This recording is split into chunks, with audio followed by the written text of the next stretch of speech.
Гинэт дэгдсэн нарны шуурга. Дэлхийг бүхэлдэн нөмөрч, том хотууд агшин зуур халуун галын далай болж хуйрав. Хитгэн амьсгалын хооронд хүн төрөлхтний иргэн шил дахин асаах товч даруулсан мэт болов. Хаашаач харсан шатаад харсан цогцос хөвсөрнө. Нүдний өмнөх охин хүү хоёр ганц үлдсэн амьд хүмүүс болов. Тэд сүүлийн ертөнцид арай ядан амьдрахын зэрэгцээ. Санаанд оромгүй аимшигт аюултайч нүүр тулах ёстой байлаа.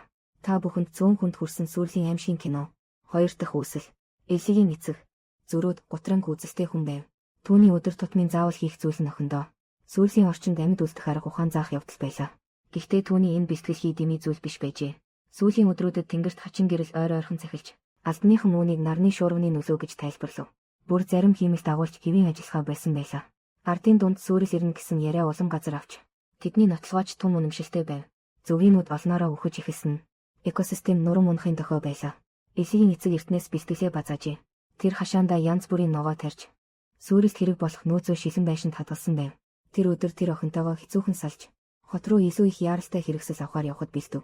Гэвч тэнгэрийн хаяан дах гэрэл, улам ойр ойрхон анивчиж байгааг анзаарсангүй. Элси тосгоны захын голын хажуугаар өнгөрөхдөө нэг хүүг найзууд нь ус руу түлхэхийг харлаа. Тэр хүү сэлж чаддаггүйд мэдмэгц. Эргэлзэлгүй ус руу үсэрчээ. Гэвч түүнийг уснаас гарч амжаагүй байтал гаднах ертөнц гинэт булаан гэрэлт автав. Чихт исэн нүргэн зэрэгцэн сонсогдов. Элси айдсаар дүүрсэн царайтай хөшиж орхилоо. Нилээд удсны эцэст тэр хүүг чирэн ирэг дээр гарч ирэв. Асад тэнгэрт улаан аянга гэлбэлцэж, өмнө нь цэцэглэн хөвгдсөн гудамжууд шатсан үлдэгдэл болжээ. Бүхэл хот тэр чихтэй галан дунд байв.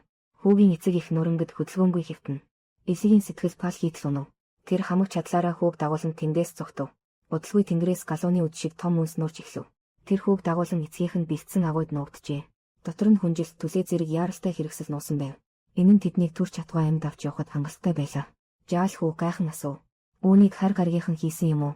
Элси энэ гамшиг нарны шуурганаас болсон гэдгийг мэдэж байсан ч түүний учир шалтгаан хэтэрхий гүнзгий ойлгоход бэрх байв. Тэр хэсэгтээ юу гэж хариулахаа мэдсэнгүй. Хоёр хүн агуйд арай гэж нэг шүнийг өнгөрөв. Элси жаал хүүг дагуулan гэр рүүгээ очиж үзэхээр шийдлээ. Гэвч урдын байшин аль хэдийн газрын хөрстэй тэгшэрчээ. Зөвхөн эцгийнх нь судалгаа хийдэг жижиг шилэн байшинс бүтэн үлдсэн байв. Аз болоход нарны зай хураагуур одоо ч ажиллаж байлаа. Тэр усны хамгаалалттай гар утас живдэрсэнгүй. Тэр нь гаднах ертөнцтэй холбогдох цорын ганц хэрэгсэл нь болов. Гэхдээ утсанд ямар ч сүлжээ байсангүй. Хотод өөр амьд үлдсэн хүн байгаа эсхийг мэдэх ямар ч арга байсангүй. Хоёул жаахан цэгцсэний дараа хотын төв рүү орлоо. Бүх өндөр барилгууд шатаж нуранг болж, замын хоёр талаар харгас өхлийн уул мөр босон цогцсууд энд тэндгүй харагдана. Эхний нарны шуурганаас азар мултарсан байсан ч дараах хотын их төмөр эцэст нь аминд хүрэх занг болсон байлаа. Элси мотоциклийг асаах гэж оролдоод болгоомжгүй газар савж унав. Төмрийн хилтерхий түүний шилбийг нэвт сүлбжээ. Шарах тийм ч гүн биш байсан ч эмнэлгийн нөхцөл туйлын муу болсон энэ сүүлийн ертөнцид ямар ч халдвар үхэлд хүргэж мэднэ. Элси хүүг дагуулan эцгийнх нь барьсан шилэн байшинд амьдрахаар орлоо. Тэр эцгийнхээ алсыг харсан ухааныг дотроосоо биширч байв. Хэрэв нөгөө хүн урьдчилан бэлдээгүйсэн бол тэр ганцаараа бол 3 хоногч тэсэхгүй байлаа. Тэр шөнө Элсигийн халуун огцон өндөрсөв. Учир нь шилбэний шарх нь халдварласан байжээ. Тэр бовтнон ганцхан үг хэлв. Антибиотик. Тэгээд л ухаангүй мэт унтаад өгөв. Хүү бэр Элсигийн эцэг. Урьдчилаад им нүүзсэн байсныг мэдсэнгүй. Тэр шөнөөр хот руу гүйж очоод Элсид антибиотик олж ирэв.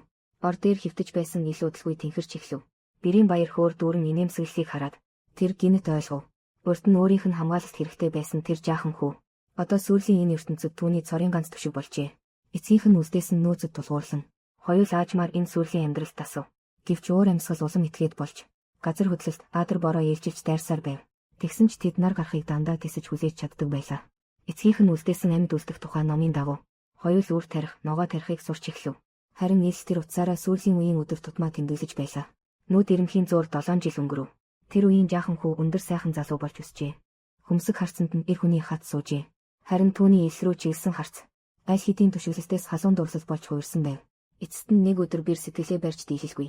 Элс зуурсан гурилаа илж байх мөчөд гинэт өмслөө. Элс газар дээрээ хөшиж нүүр нь улайв. Одоо энэ хорвоод тэд хоёроос өөр хүн үлдээгүй мэт. Ам нэгтэйгээр бие бие төшсөн өдрүүд анзаарах завдалгүй гүн хайр болон хуурчээ. Гэвч энэ нам гүм аз жаргал. Удалгүй нэгэн аимшигт шуурган бороонд тас татагдан ботров. Тэдний хичээн тарьсан ногоо усан дурсаад юу ч үгүй болов. Ам зуулгын бүх хүнс нэг мөсөн сүрв. Элси гүн цөхрөлт автав. Гэтэл асаас машины нижигнэх чимээ сонсогдов. Бэр өөрсдийн тракторыг асаан ирж яван тэр байжээ. Үүнээс өмнө Элсигийн эцгийн үлдээсэн нөөц аль хэдийн дуссан байсан. Жимс ногооч өчигдрийн аадар бороонд сүйдсэн байв. Тэд энэ газарт хорогдоод байх хэрэггүй гэж үзээд Барселона руу явж шинэ амьдралын найдвар хайхаар шийдэв. Сүүлээс өмнө тэнд хэдэн сая хүн байнга оршин суудаг байсан. Магадгүй өөр амьд үлдсэн хүмүүс ч байгаа биз. Эли бүр эцгээ дахин харж чадна гэж хүртэл төсөөлж байлаа. Тракторын түлш дуусах бүрд бэр хаягдсан машинуудын савнаас түлш суруулж авна. Замын турш тэд ярилцаж хошигнон инээлцээр төд удалгүй Барселонагийн төвд хурж ирэв. Гэвч тэдний төсөөлөөгүй зүйл нь энд илүү гүм өхмөл нам гүмэл байлаа. Тэд хичнээн удал хайсан ч нэг ч амьд хүн үзэгдсэнгүй. Өндөр барилгууд авраг том бунхан шиг сүндэрлэж. Нэгэн цагийн цэцэглэн хөгжсөн хот одоо зөвхөн балгас дундуур эсгэрэх салхины гашуудалтай үлджээ. Тэд нэг майхнаас улмөр боллоо. Дотор нь хүүхдийн тоглоомоор дүүрэн байв. Майхны гадна нэг эмэгтэй цогцос дүүжлээстэй байлаа. Эсэрхийц тэр хүүхдээ алдснаас болж зөвхөн өөрийн амийг ивүүтгсэн бололтой. Бэр Элигийн гарыг атгаад Камп Nou цэнгэлдэх хүрээлэн рүү орлоо. Энд нэгэн цагт түүний мөрөөдлийн газар байсан. Тэр ногоон талбай дээр тэр урд нь түмэн олон хөгжүүн дэмжигчдийн уухайг хүлээж авдаг байсан. Харин одоо үзэгчдийн суудал дээр ганцхан Эли л байв. Гэхдээ энэ нь Бэрт аль хэдийн хангалттай байлаа. Тэр шөнө хоёул эзгүй хөлбөмбөгийн талбай дээр би сэтгэлээ бүхэлдэн нэгэндээ даатгав. Хотод үлдсэн нөөц хангамж илбэг байсан ч тэд дахин тунгаан бодсоор эцэст нь далайн эрэгт суурьшихаар шийджээ. Эли далайд илүү дуртай байв. Тэгээд ч удалгүй тэр жирэмсэн болов. Эли зав гарах бүрдээ номын санд суудаг байлаа. Тэр хүүхэд асрах янз бүрийн мэдлэг сурч байв. Ингэсээр мэдхийн зургүй 10 сар өнгөрчээ. Эли амар мэнд нэг хүү төрүүлв. Тэр хүү энэ өхмөл нам гүм ертөнцид өчүүхэнч гэсэн амьсгал авчирсан юм. Гурвал гэр бүлийн жаргалаа идэлж байх тэр үед нэгэн даруус зав энэ амгалан гівтлээ. Эли догдлон бүх хүчээрээ гараа даллав. Тэр гамшгаас хойш бараг 10 жил өнгөрсөн байв. Тэр эцэст нь өөр амьд үлдэгчдийг харлаа. Даруус зав эрэгт хараахан хүрээгүйч. Завны эзэн аль хэдийн давлгаанд тугдан эрэг дээр ирчихсэн байв. Тэр амьд байна уу? Тийм ээ. Сосайхуу ухаан ормогцоо. Мөн л ихэд хөөрч догдлов. Тэр энэ дэлхий дээр ганцаараа үлдсэн гэж бодож явжээ. Гэтэл Элигийн гэр бүлтэй таарн чинээ санаагүй аж. Энэ олон жил Сосайхуу гарас дээр ганцаар амьдарчээ. Хэд хоногийн өмнө нөөц хайж явахдаа шуурхтай таарсан байна. Санаандгүй далайд унаж өөхөх шахжээ. Тэр Элиг бэр хоёрын аварсан ачийг үнэхээр ихээр тасархан хүлээж авлаа. Тэгээд харамгүйгээр тэдэнд амьд үлдэх элдв уур чадварыг зааж өгчээ. Гэтэл нэг өдөр бэр санаандгүй олж харсан. Сосайхуу сэмхэн Элиг ажиглан харж байв. Нөгөөх нь ихэд эвгүүцэн яаран тайлбарлахдаа ил хөхүүлэх үедээ их өвдөж байгаа мэт харагдсан. Магадгүй өрөвсөл болсон байх гэв. Тэгээд шууд биедээ авч явсан зүгийн балаа гаргаж өвдөлт намдаа чадна гэж хэллээ. Гэвч бэрийн сэтгэлд нэг л тавгүй юм үлдсээр байв. Сосайхуугийн даруус зав засагдсныг хараад одоо явах цаг нь болсон гэдгийг түүнд ойлгууллаа. Сосайхууч төвгүй толгой дохив. Гэхдээ явхаасаа өмнө Элид зориулж нэгэн үдшилэг хиймээр байна гэв. Эли огт сэрэмжлээгүй байлаа. Тэр бүр хайртай даашинзаа өмсөд найранд очижээ. Сосайхуу тэд хоёрыг завин дээр гарсны дараа проектор гарган кино үзүүлв. Залуу хос хоёр кинонд шинтэн сууж байлаа. Цаг яаж өнгөрснийг ч анзаарсангүй. Маргааш нь сэрэхэд бэр даруус зав аль хэдийн эргээс холцсныг мэдэв. Дараагийн агшин Сосайхуу түүнийг нэг цохиод далай руу унагчлаа. Эли үүнийг хараад огт тэнэгэлцэлгүй араас нь өсрөн оржээ. Эцэст нь тэд зав улам бүр холдон одохыг л харж үлдэв. Хоёул арай гэж эрэг дээр сэлэн хүрлээ. Тэдний сэтгэл уур хилэн гомдлоор дүүрэн байв. Сосайхуу тэдний хүүхдийг авч явчихсан байлаа. Энэ дэлхий дээр угаасаа хүн амтан хитгэн үлдсэн байхад яагаад бас ингэж хамгийн хар бараан нүрээ харуулах ёстой гэж бэр чимээгүйхэн дөхөж ирээд Элиг тайвшруулв. Бид хүүхдээ заавал буцааж олно. Тэд даруй номын сан руу гүйж очиод газрын зураг үзэж эхлэв. Иргэн тойронд хэдэн зуун арал байлаа. Тэд Сосайхуугийн амьдардаг газрыг огт тодруулж чадсангүй. Тэр үед Эли нөгөөх нь өөрт нь зүгийн бал өгөхдөө зүгийн түүдэг цэцэг нь уулын оргил шиг хэлбэртэй гэж хэлснийг санав. Залуу хос тэр даруй ургамлын тухай ном сөхөж үзлээ. Эцэст нь тэд Сосайхуугийн дүрсэлсэн зүйл дахианы залаа цэцэг гэдэг цэцэг мөн болохыг тогтоов. Харин энэ ургамал цөөн хідэн арал дээр л ургадаг байжээ. Бэрийн зүрхэнд найдвар дахин дүрлсэн асуу. Тэр хоёр талбайт зав хүлэглэн хүүгээ хайх замд гарлаа. Хэд хоногийн дараа тэд эцэст нь нэгэн арлын эрэгт Сосайхуугийн завыг олж харав. Түүний өөр энд байгаа нь тодорхой байлаа. Тэр хоёр чимээгүйхэн арал дээр буу. Үнэхээр ч барилгуудын дунд Сосайхуугийн барааг олж харлаа. Тэр зүгийн бал түүж байх завшааныг ашиглан Эли урагш харун очив. Тэр төмөр торон дотор өөрийн хүүхдийг харлаа. Харамсалтай нь төмөр хаалга цоочтой тул хүчээр эвдэхээс өөр аргагүй байв. Тэр бэрт чулуу болоод ир гэж хэлв. Гэтэл дараагийн мөчид Сосайхуу гинэт ард нь гарч ирэв. Барьцаатай болчихсон тул бэр аргагүй бууж өгөв. Тэр үед Сосайхуу эцэст нь өөрийн бузар санааг ил гаргав. Эли хүүхэд хоёрыг үлдэн өөрт нь хамт байлгахыг хүсв. Эли хүүхдээ аврах гэж яарч байлаа. Тэр эхлээд хүүхдээ хөхүүлэх хэрэгтэй гэж хэлв. Сосайхуу дуртайа зөвшөөрөв. Хүүхдийг гаргасны дараа тэр бэрийн дэргэд очлоо. Түүний бодлоор энэ нэр огт хэрэггүй илүүцхэн байв. Гэтэл ард талд нь нэг сүүдэр гясгийн өнгөрөв. Эли хүүхдээ аваад зүгтгаар зэгсэн байжээ. Бэрийн эмгэнэлт хашгирааныг сонссон ч түүний алхам өчүүхэн ч саадсангүй. Сосайхуу яаран сандран ой руу хөөцөлдөн орлоо. Хүүхдийн уйлах дууг даган урагшилсаар ойртож очиод сая мэдэв.